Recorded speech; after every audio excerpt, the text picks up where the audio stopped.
Today I'll be doing another drawing based on a book. This time it's Every Cradle is a Grave by Sarah Perry. I'm sure most of you have heard of it. It's an ethics book by a non-philosopher, a self-described, adorable housewife about suicide and birth. So it is one of the few books out there that is specifically about antinatalism. I honestly can't remember which one I read first, this or Jim Crawford's Confessions of an Antinatalist, but it was around the same time. I actually find both of these books to be more readable than Benatar's Better Never to Have Been, and they both also discuss all of Benatar's major arguments anyways, so I think they'd both make good gifts for any natalists or antinatalists you may know. The book does have an amazing title. It inspired Jaiwoon Hwang to title his own book Procreation is Murder, which to me is an even more direct title. I also like Jaiwoon's cover design a little bit better. It is cool that Sarah Perry chose to feature art by Jack Kevorkian on the cover, but the title layout, just to me as a reader and a graphic designer, could be improved. The red color and small font makes it hard to read, but it does showcase the artwork nicely, and I could tell that she wanted to respect the artist's work. Maybe it's because of my interest in comic books, but cover art is something that I think is really important, because you have to make your book stand out among thousands of others. Like a problem I have with Benatar's latest, The Human Predicament, is that he puts the text sideways on the cover. That's a pet peeve of mine. I know that predicament is a long word, but making it even more legible is not the answer. It's kind of rude to make someone tilt their head to read it, and it also completely covers the artwork, which was already dark and hard to see. But my biggest complaint about Perry's book is not the title or the cover, it's the lack of an index. I don't understand why someone would take years to write something and then handicap the end user by making it more difficult to locate certain subject matter. I end up having to use the table of contents and then skim from there. I don't want to reread the entire book for this video, so the lack of an index was very obvious to me, and I don't have a lot of free time. This is where Benatar's academic background works for him. His works are professionally proofread, and the index in both of his books are exhaustive, so no complaints there. I also think that the cover for Better Never to Have Been is beautiful in its simplicity. I really like all of the negative space. It drives the eye to the text on the cover. The only thing I might have changed would be to put the title in the sky and the author's name at the bottom. Jim Crawford's book also has an excellent cover design. But getting back to Perry, she is a gifted writer. I hope that she writes another book. She does have a blog that doesn't get updated anymore, and there's really not much antinatalist material there. But she does have a Twitter account, which I'll link below. Again though, not much AN content there.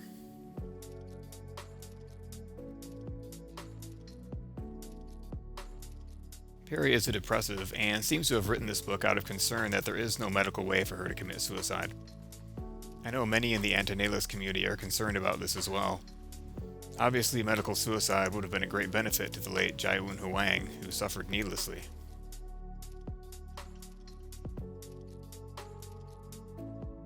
It has come out that Perry is not an animal rights advocate or even a vegetarian. A picture that she apparently put online herself shows her smiling while holding a plucked chicken by the throat. Why a sane person would upload such a photo, I have no idea. But there are no vegan arguments in the book, like there are in Jaiwoon's. The word vegetarian only appears to make a point about human psychology, not about the ethics of eating animals. However, she does mention wild animal suffering and links to Brian Thomasic's website. Thomasic is a negative utilitarian, but is also not a vegan nor an antinatalist. So the book is mostly human-centered and makes the case that life is a harm and it should never be imposed or prolonged unnecessarily.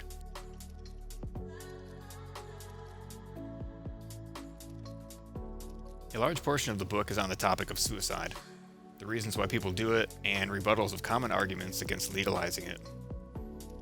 As she says, it is not technically illegal to kill yourself, but it is socially prohibited. And of course it is considered to be murder to help someone commit suicide. She makes a really good point about that. Imagine if abortion were illegal, but it was illegal to get a doctor's help. That's how insane the world we live in is.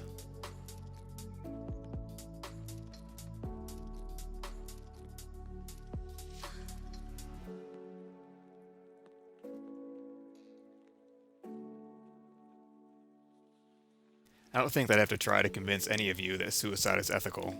Obviously it is. As Perry argues, death is a certainty, so suicide just moves the date of your death closer to today. Our parents impose death upon us. Committing suicide just concludes the biological experiment that they began.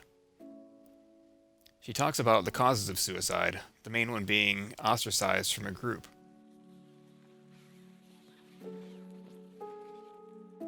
I had not really thought of suicide in that way, as the result of social pain.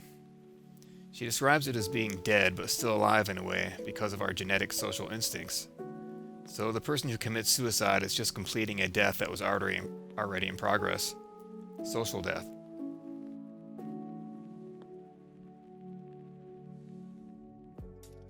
It does make sense, and it's pretty much completely ignored by the suicide prevention charities.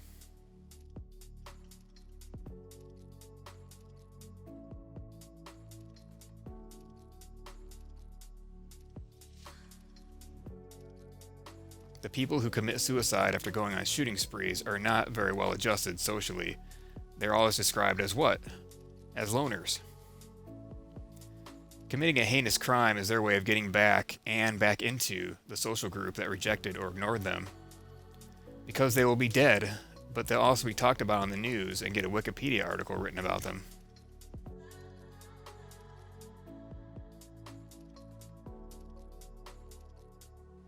She mentions that suicide preventers like the idea that people who commit suicide do it because they're depressed, because it removes all social responsibility and blames the victim. It's a similar thing when people who rant and rave about gun control after a mass shooting, rather than bringing attention to the real social problem.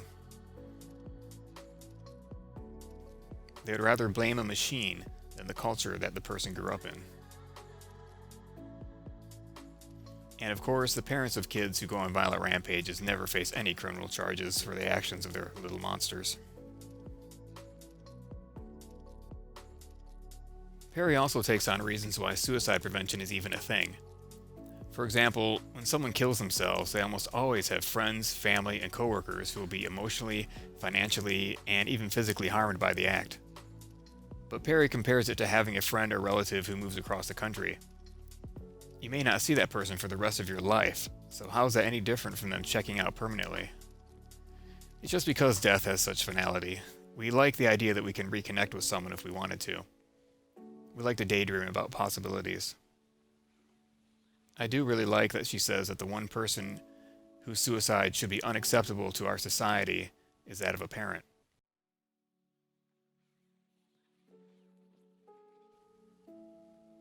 Once you produce a human being who is dependent on you emotionally, financially, and physically, then your right to kill yourself evaporates. I would even go so far as to say someone with a dog or a cat has no right to kill themselves either. It's just too irresponsible. So two recent famous suicides, Chris Cornell and Chester Bennington, left a bitter taste in my mouth, even though I really liked the music that both of these men left behind. They both had young children, so killing themselves was a selfish and harmful act.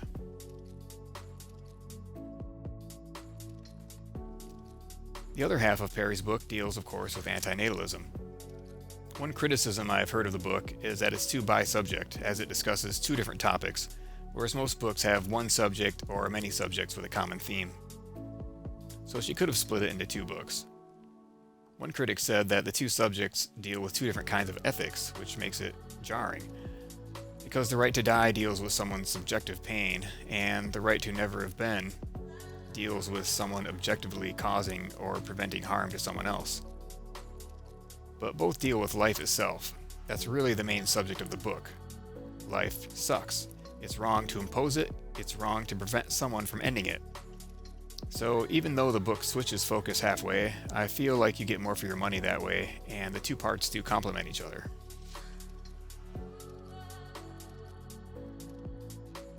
I noticed that some critics were really taken with the chapter on suffering in nature. This is the ethical position, and shockingly few books discuss it. It is hard to believe that the rational view that assigns negative value to over 500 million years of violence can be called radical. Maybe part of the reason is that so many people live in cities now. The only way they experience the natural world is on TV. But even then, how can they not be horrified? I always hated nature shows as a child because of the suffering of the prey animals. It's like torture porn, it's so awful. I'd always shout at the TV for people to put their cameras down and do something. Because I live in the sticks, I see natural violence almost every day. I was just walking around yesterday and saw a decapitated rabbit head just lying on the ground. How am I supposed to delude myself into thinking that life is somehow good after seeing shit like that every day? So I do appreciate Perry's negative utilitarian perspective and making a chapter on wild animal suffering, but she could have delved much deeper into this important subject. Most of the reviews are very positive, and for some it was a life-changing read. It's very well written and engaging. It is not a book that is meant to be academic, which I prefer. It's written so that anyone can understand the arguments. Unlike David Benatar, she shares some of her own personal experiences and even talks about her own attempts at committing suicide, even though she probably knew that people would and do attack her for supposedly being a biased, depressive life hater. And of course, I enjoyed it subjectively because she is kind of a kindred spirit to myself. It was like listening to a song by someone you never met, but they seem to get you, or it feels like you could have written it if you had the skill. She is a very skilled writer. Her blog posts aren't as interesting to me, but I would buy another book from her if she was ever inclined to write one. I'm not doing the book justice with my review, so I recommend reading it yourself.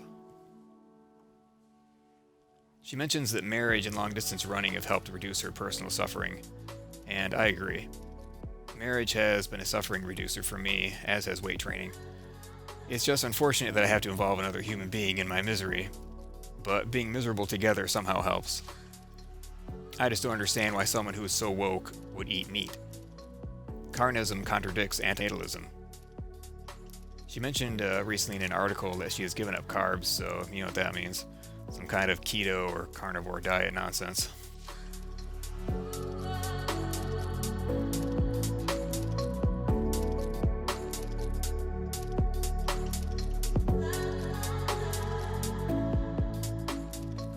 Besides Perry's book, I was also inspired by an obscure exploitation film from the 40s called I Accuse My Parents. Emendham just happened to mention it in a recent video. It became more well known after being featured on Mystery Science Theater 3000.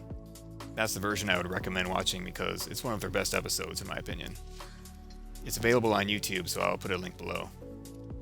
It's a relevant movie for an antinatalist. It's about a teenager whose parents are emotionally distant alcoholics. So because of that, he starts telling giant whoppers for attention and seeks parental figures outside of the home.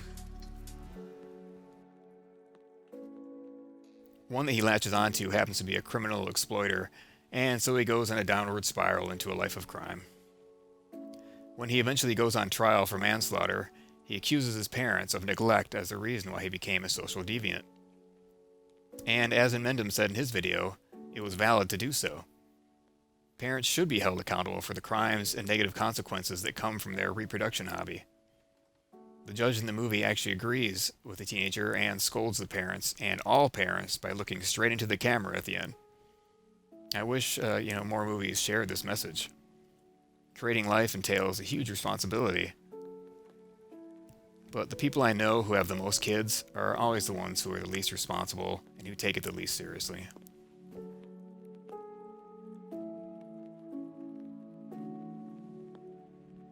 So you may have noticed in the beginning of this video that I was drawing over a template. That's because this was originally going to be a Facebook banner for an antinatalist page. I'm not actually sure which one it was because I hate Mark Zuckerberg and I don't use his facefuck website. But the moderators rejected my banner for being too dark with too much death imagery. They must not have been very familiar with my work before requesting a drawing from me. If anyone ever did a retrospective on me, there'd be some themes that appear over and over again.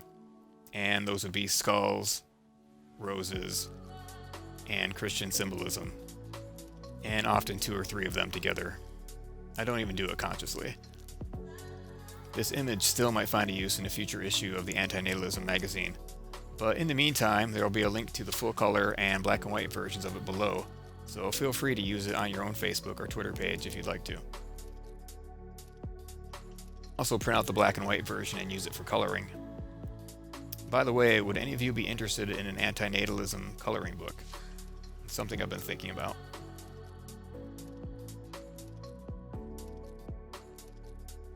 At least I recorded the drawing process so I can get a video out of it that promotes antinatalism and the right to die. And I got to draw something that I wanted to draw, so I did enjoy the process.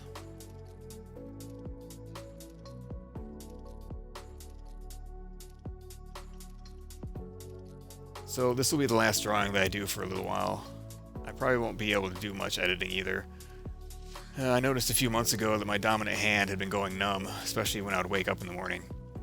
But it was actually happening whenever I would bend my arm at a 90 degree or more angle. I didn't get alarmed until I was on a tight deadline at work and was putting in long hours, when I started to get a burning pain in my fingers.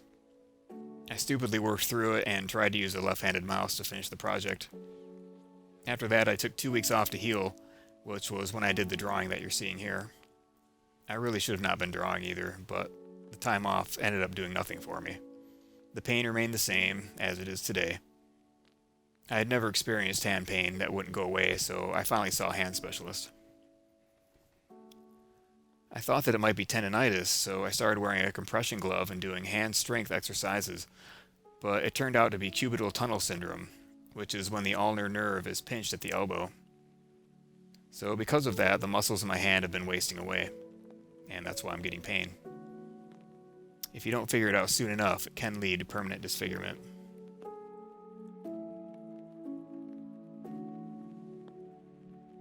This was probably caused from years of leaning my elbow on an armrest or a desk.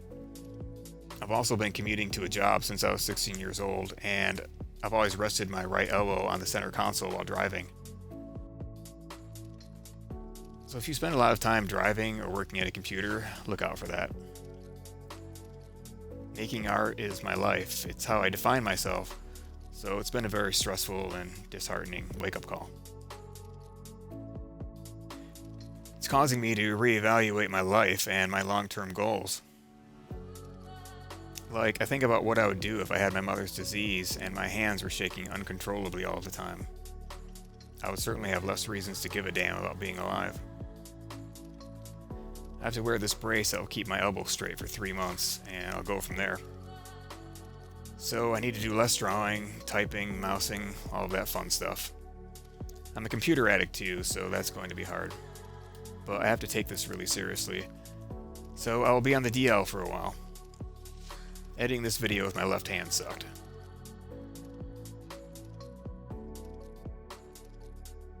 I'm trying somewhat unsuccessfully not to be bitter about it. So thank you all for watching this video. Please take care of yourselves out there. You never know when your life is going to suddenly change and never be the same again. Alright, bye.